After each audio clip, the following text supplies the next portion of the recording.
listening to Health Savvy You, where understanding health starts with you. I'm Dr. Navjot Buttar, a dental surgeon, health communication epidemiologist, and your friend on the journey to better health literacy.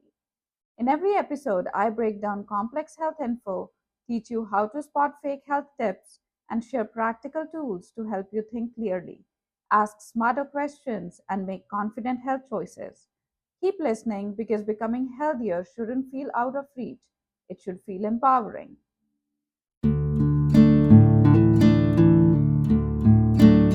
Welcome and welcome back to Health Savvy You.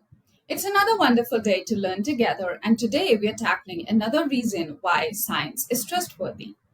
We will talk about how science works hard, really hard, to eliminate bias when making decisions for our health. This episode is the seventh chapter in our second module, How Health Science Works. As always, I'm so thankful that you are here continuing on this journey with me to become more health savvy and more confident in separating noise from knowledge. And if this is your first time tuning in, welcome to the community. I hope you'll feel right at home and also check out previous episodes. All right, friends, let's dive into something that we all have but don't often talk about bias.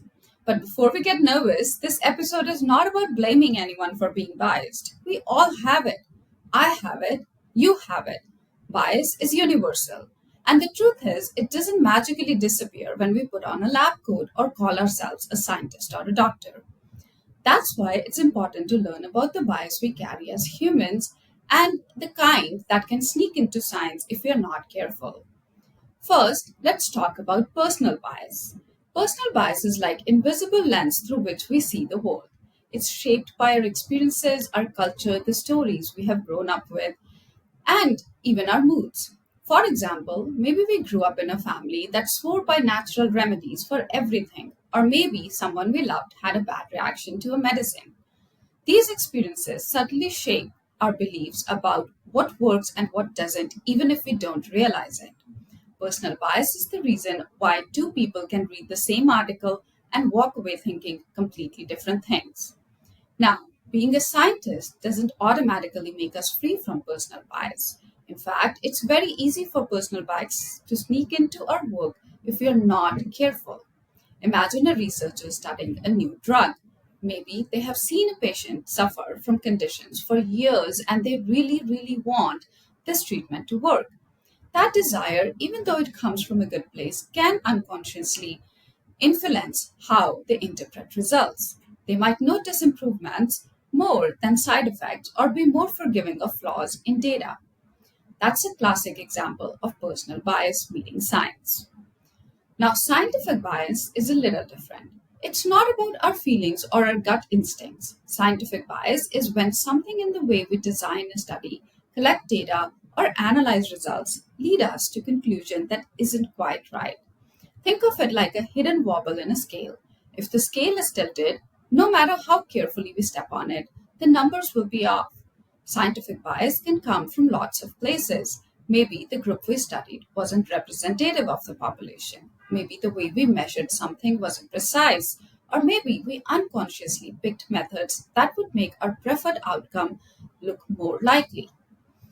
And unlike personal bias, which we carry naturally, scientific bias is something we can detect and correct if we have the right tools and structures in place.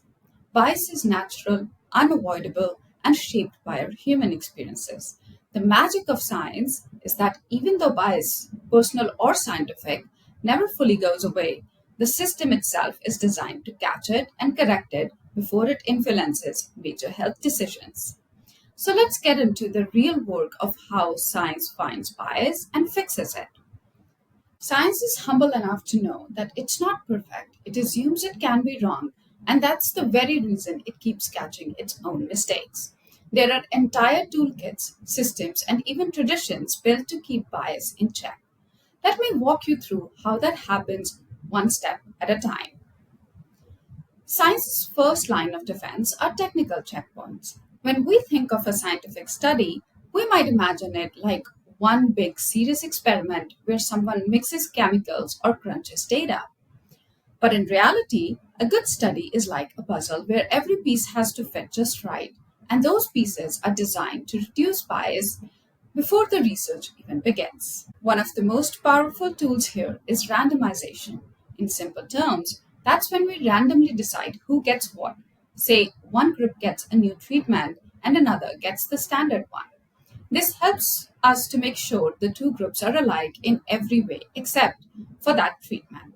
Without randomization, our personal or unconscious preferences could quietly sneak in, maybe accidentally giving new drug to people who look healthier or more motivated, which would skew the results.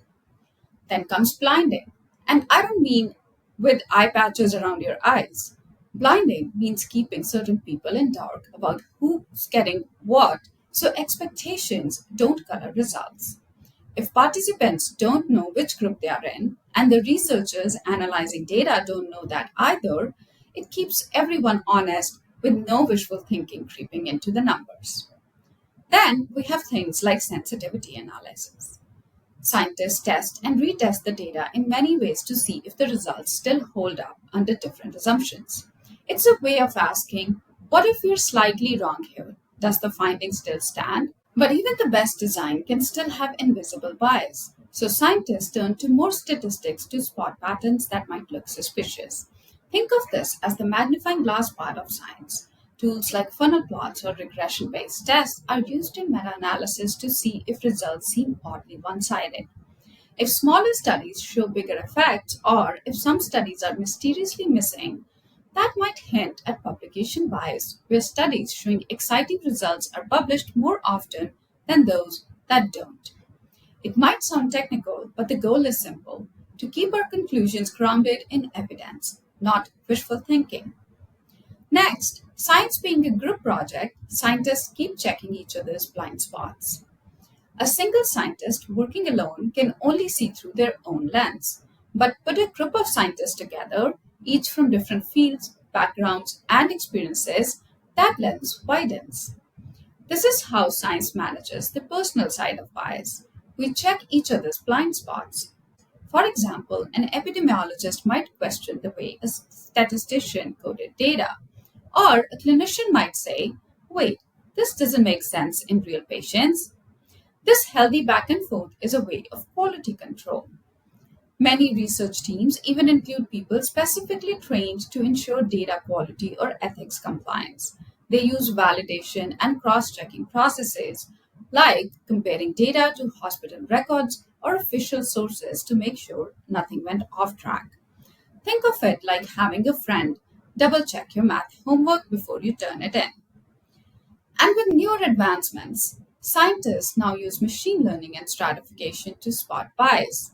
For example, they can check whether their sample is accidentally overrepresented certain age groups or geographic areas. Then they can adjust for that so the results are more balanced. But getting one's work checked doesn't stop with the team. Scientists also put it through the scrutiny of peer review. The study is done. The researchers think they have done everything right. But in science, that's when the real scrutiny begins. Before a study is published, it goes through peer review. This means other experts in the same field who had nothing to do with the research read it carefully, looking for weak spots, errors, or assumptions that might have gone unnoticed. They check the logic, the math, and whether the conclusions actually match the data. In recent years, science has added even more transparency. Pre registration is a big one. Scientists now post their study plans publicly before they collect data. And yes, you can read them too. This prevents something called as hogging, which stands for hypothesizing after results are known. In simple words, that's when researchers change their question after seeing what the data looks like just to make it seem like something worked. By pre registering, scientists tell us beforehand what they plan to do, how they'll do it, and what they expect the results would be. Then, when the results come out, anyone can check whether they stuck to the plan. There are also registered reports, an approach where a journal agrees to publish a study before it's done, based only on how solid the methods are, not on whether the results turn out exciting. That means studies that find nothing happened still get published, helping to fight publication bias. And once a paper is out, it's not the end of the story. Science welcomes ongoing scrutiny. Other scientists can replicate the study, reanalyze the data, or even challenge the conclusions.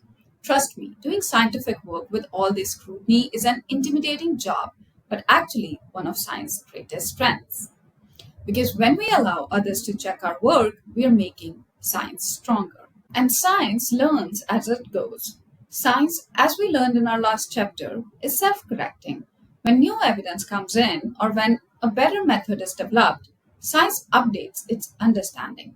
Every step forward in science came from scientists questioning old assumptions, testing new ones, and correcting earlier biases. In public health research, for instance, scientists regularly revisit older studies with new data. They use replication of studies to confirm whether results still hold true. If they don't, that's a sign something needs adjusting. And instead of hiding that, science publishes those corrections openly. But these are the ways for science to catch technical bias. Now let's bring it back to the humans inside it, scientists themselves. Because even with those checks and balances, there's still one last layer of protection that matters deeply: our own self awareness. Scientists are people first. We come with beliefs, hopes, and stories that shape how we see the world. Maybe one of us lost a loved one to a certain disease, and we have dedicated our career to finding a cure. Maybe we have spent years developing a vaccine or testing a treatment, and we really want it to work. While those feelings don't make us bad scientists, they can sometimes quietly nudge us towards seeing patterns that aren't there or interpreting results a bit too hopefully. That's where self awareness comes in. Scientists are trained to pause and ask if they're hoping for a particular outcome here or if their own story is coloring how they see the data. That kind of reflection might sound philosophical, but it's actually a practical skill. It helps us recognize when emotion might be whispering in the background and when we need to lean harder on structure and evidence. And that brings us to protocols, roadmaps built for objectivity. Structured research protocols spell out in advance how data will be collected, analyzed, and interpreted. They are like recipes that we agree to follow before we even turn on the stove. Once those are set, we are less likely to change ingredients halfway through. And of course, we have our teammates, people with different sets of experiences, stories, and ways of looking at life. Working with diverse teams is bias prevention. When scientists from different disciplines, cultures, and worldviews come together, they naturally challenge each other's assumptions. One person's blind spot is another's strength. Together, that diversity of thought makes science sturdier. Let me give a simple example. Imagine two scientists studying the same diet. One grew up in a culture where certain foods are considered super healthy, and the other grew up thinking those same foods are just hype. Their personal biases might lead them to emphasize different things in their interpretation. But when their studies go through peer review, replication, and rigorous analysis, those personal viewpoints are examined and balanced against the actual data. In the end, what comes out is something closer to truth and not what either scientist personally wanted to believe. So, while bias can never be fully erased, science turns that reality into a feature not from a flaw. It trains us to notice, to reflect, and to correct. And honestly, that's what makes science beautiful and trustworthy. But the most important question is, why does it matter for us to know how bias is treated in science? So let's talk about it. Why all of this matters, not just to scientists, but to all of us trying to make sense of health information every day. In a world overflowing with advice, what to eat, what supplements to take, what miracle cure someone told you about on a podcast, it can be hard to know whom to trust. It's easy to feel like everyone has an opinion and science is just one of them. But here's the difference: science has guardrails. When scientists share information, it's after layers of reviewing, questioning, replication, and scrutiny. When someone without that background, say a wellness influencer or a person who wrote a book based only on their own story, or someone with limited education about how unbiased scientific studies are done, shares their advice, that system of bias checking simply isn't there. They are not required to prove that their claims hold beyond their own experience. And that's the real irony, isn't it? Sometimes people are angry at science for being biased or changing its mind, but those changes and corrections are exactly what makes it trustworthy.